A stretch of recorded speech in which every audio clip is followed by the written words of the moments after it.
effectivement, il faut pas mourir du Covid, mais on va mourir des conséquences du Covid. Qu'est-ce qu'on va faire? Alors, on va pas se regarder, on va pas rester chez soi. En attendant, il faut bien qu'on vive. Il faut qu'on fasse vivre les petits commerçants, il faut qu'on fasse vivre les boulangers, il faut qu'on fasse vivre les coiffeurs, les taxis. Enfin, plus personne ne travaille. Plus personne ne travaille. Qu'est-ce qu'on fait? Alors, vous évoquiez à l'instant le problème des loyers. Parlons-en, tous les commerçants. des loyers. Alors justement, j'aimerais qu'on accueille maintenant Christian Poiret, qui est président de l'agglomération de Douai, dans le Nord. Bonjour. Bonjour. Vous avez pris une décision importante pour tous les commerces qui sont fermés en ce moment dans l'agglomération de Douai. Vous allez payer tous les loyers à 100%. Oui, alors c'est une décision évidente pour moi. Si vous voulez, aujourd'hui, les commerçants sont dos au mur. Le premier du mois, ils savent qu'ils vont devoir payer leur loyer et ils n'ont pas de rentrée d'argent.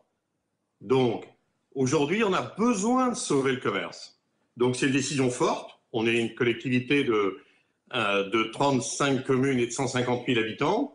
Et aujourd'hui, on a des plans qui existent de redynamisation de centre-ville. Tout le monde en parle. On parle de redynamisation de centre-bourg. Aujourd'hui, il faut intervenir. Donc, nous avons pris la décision de prendre en charge 100% des loyers pendant la durée du confinement. C'est-à-dire, si c'est un mois, c'est un mois. Si malheureusement, c'est plus long, on sera au rendez-vous également. Alors, c'est d'autant plus important que, en fait, les propositions du gouvernement sur ce point très précis, c'était un crédit d'impôt à hauteur de 30% de la mensualité. Donc, il en restait 70. Vous dites, on prend tout en charge. On prend tout en charge. Alors, pour vous donner un exemple, ça fait 3 jours que nous avons lancé cette opération. J'ai déjà 132 dossiers. J'ai des loyers qui vont de 2 000 à 8 000 euros. OK. Et on va les prendre en charge. Ce sera un investissement de l'ordre, une aide de l'ordre, à mon avis, de 500 000 euros au moins sur le premier mois. Mais aujourd'hui, ça ne sert à rien. Demain, de financer des emplois, d'essayer de faire revenir les commerçants si on ne les sauve pas aujourd'hui. Il faut vraiment les sauver aujourd'hui. Moi, ça me paraît, si vous voulez, une évidence. Et les 30% pour les bailleurs, ce n'est pas suffisant. Parce qu'ils remboursent des emprunts et autres. Donc, ils ont quand même 70% à leur charge. Donc, c'est pour ça qu'on a pris cette décision. Je veux sauver le commerce de proximité.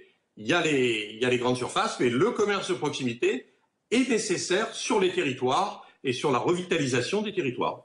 Christian Poiret, vous devriez faire école, soit inciter d'autres agglomérations à faire de même, ou bien simplement inciter le gouvernement à prendre en charge les loyers. Si le gouvernement prend 100% des loyers, parce que pour moi, c'est le trou qu'il y a dans la raquette, excusez-moi l'expression. Il y a le chômage partiel, il y a le fonds de garantie de l'État, mais celui qui a 3 000 euros de loyer par mois et qui doit les payer à son bailleur, il faut bien qu'il les sorte sur ses fonds propres. Donc, c'est aussi le rôle des territoires d'aider nos commerçants. Alors, voilà, ouais, j'entends ce que vous dites, évidemment. Vous me parlez d'un loyer moyen de 1 300 euros. Je me tourne vers Bruno Doucet, qui est avec nous, qui est restaurateur à Paris. Bon, évidemment, les tarifs ne sont pas les mêmes dans la capitale. Non, Vous avez combien de loyers à peu près, pour avoir une idée, comme ça? Mensuel, 9 000. 9 000 euros mensuels. Ouais. Donc c'est vrai que, encore une fois, on voit ce qui est possible à Douai en termes de loyer n'est pas forcément possible partout, monsieur Poiret. Oui, mais attendez, les recettes de la ville de Paris sont pas non plus les mêmes recettes que la communauté d'agglomération du Douaisis. C'est pas la même chose. La CFE... on ne peut que vous l'accorder.